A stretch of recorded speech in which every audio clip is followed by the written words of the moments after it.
My name is Oliver Queen. For 7 years, I have fought with only one goal, to save my city. But now a new threat has emerged. A danger so severe it has forced me to leave my family in order to face it. And it won't be enough for me to just be the Green Arrow. To prevent the crisis that's coming, I'm gonna have to become someone else. I am gonna have to become something else.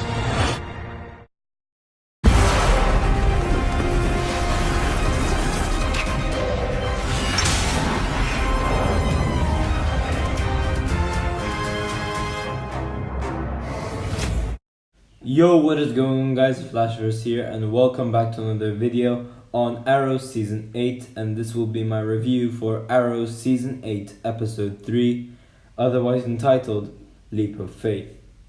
Now, before I get into the review, don't forget to smash the like button and subscribe button so you are aware of more Arrowverse content coming your way.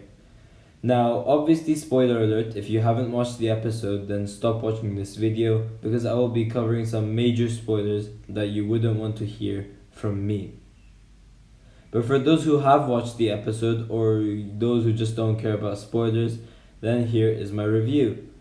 Now, I will get into the flash forwards later. Like in my previous videos, I do go into the flash forwards during the start, but this time I will go to the flash forwards later on this video because the ending is related to do with the flash forwards, so it would make sense if I did the flash forwards during the end.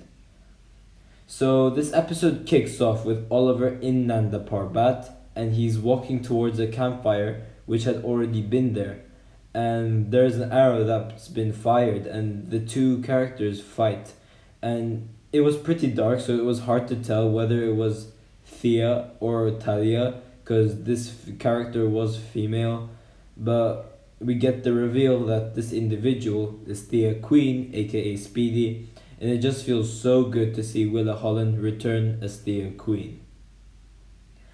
Now, we do find out that Thea is still after the Thanatos Guild after destroying the Lazarus Pits, and they did say that Nyssa has gone to deal with like something else. I can't really remember what it was, but yeah, Nyssa isn't in this episode. And Roy came back to Thea, which was really interesting as well. I then found out Scarface's name, which was cool, and it was Athena, and she caused the scar on Thea's face. Now, we had a nice scene with Thea and Oliver going over things that they missed, like Oliver and Mia, things like that. And we have Oliver mentioning to Thea that he will die, and Thea doesn't react. And Oliver's like, you don't seem upset. And then Thea's just like, you've cheated death more than any of us have. And then when she hears that, Oliver's like, this is more serious. This is like more unavoidable. And this does lead to a really emotional scene between Oliver and Thea. And Oliver then mentions the monitor to Thea, which leads them to this mission on finding out who the monitor really is. Now, we also had this mission with Lila and John Diggle they have this mission which is to essentially find Connor Hawke and his mother due to them being kidnapped, and Lila and Diggle are on this mission to find them, obviously. This is to set up the Connor Hawke adoption with Diggle, I guess.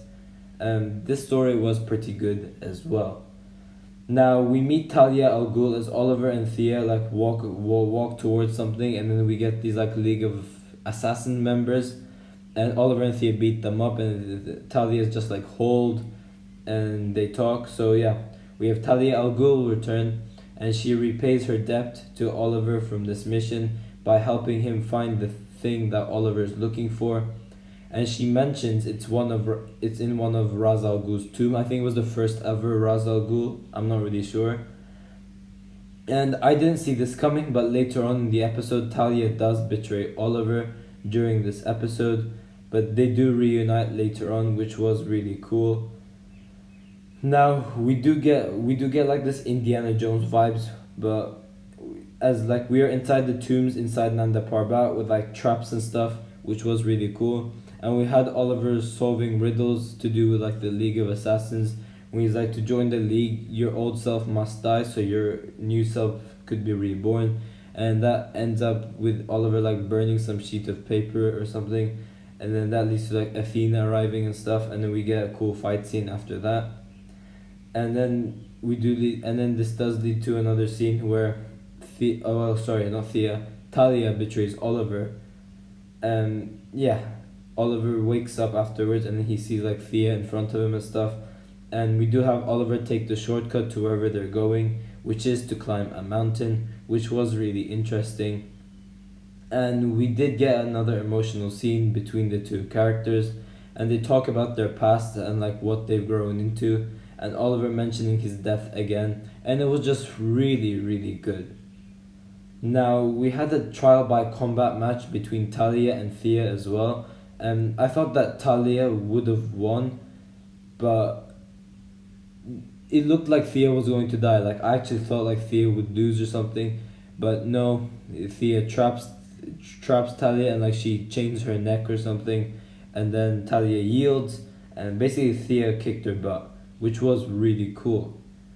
Now, we did have Athena get burnt in one of the traps as well, due to Oliver, and it was really cool as well. I'm not sure if she's actually dead just yet, but she did get burnt, so I'm assuming she's dead.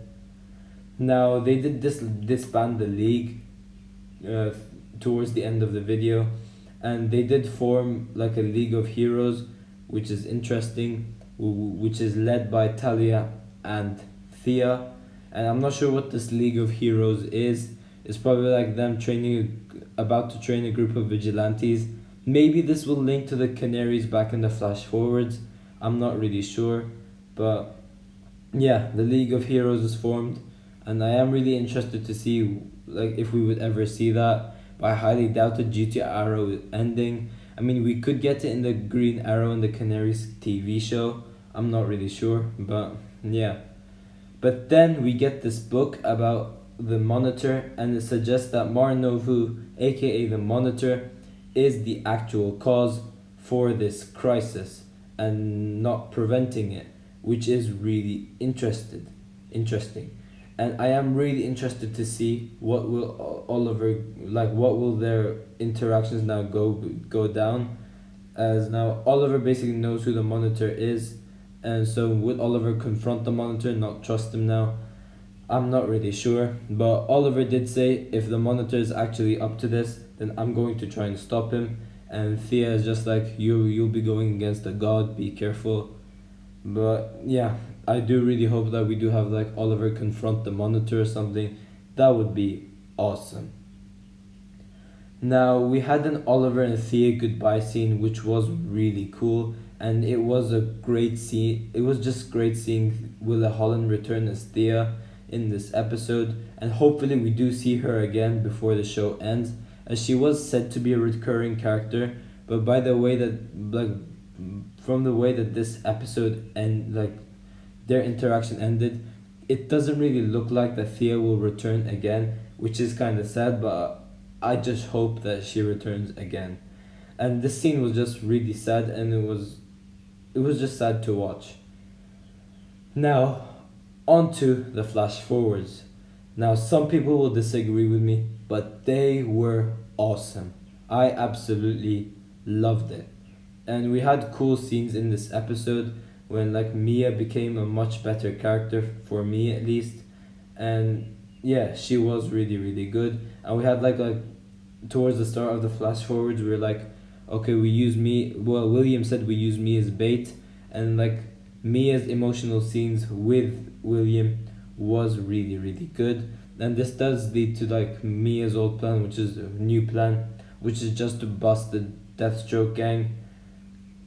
And this leads to this thing where John Diggle Jr. Deathstroke fights Mia, and Mia nearly got her throat slit, and Zoe saves her. And I don't know how Mia didn't see that, but then we did have Zoe die, which was obvious that one of the people from the flash forwards would die due to episode's 4 synopsis saying that.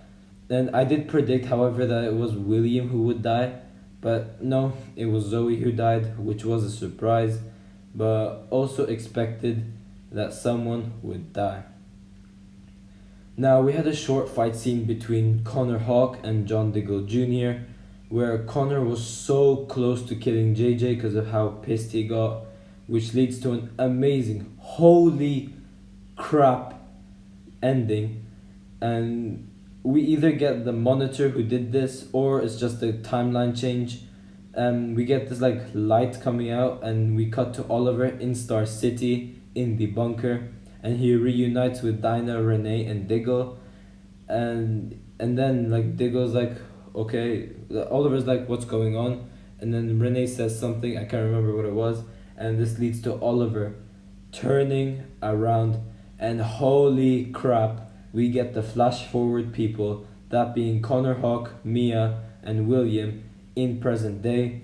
And like Oliver's like confused, and William and Mia are in shock, and they probably thought that like Oliver brought them there or something. And Mia says, Dad, and that's where the episode ends. And I cannot wait to see the interaction between Mia and Oliver. Like, that was literally something I wanted to see for a very long time, and we finally got it. But I wasn't expecting this to come so soon. But either way, it was amazing. Now, overall, this episode was perfect. I had nothing against this episode.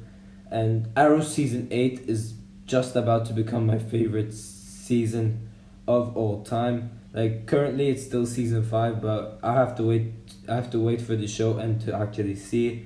But so far, Arrow Season 8 is absolutely amazing. The previous two endings were also awesome. I think like this one was my second favorite ending out of the three, because I did not see that coming at all. Whereas if it was like the Harbinger thing, it was kind of predictable. And the first place cliffhanger of all time, well, not cliffhanger, but like ending, was the episode 1 ending where Earth 2 gets destroyed. But this is a very close tie to it. And yeah, my overall rating for this episode is 10 out of 10, with my highlight characters possibly being either Thea or Oliver. And yeah, that is pretty much it for this video, guys. And if you've enjoyed the video, please give a like and subscribe, and I will see you on my next video.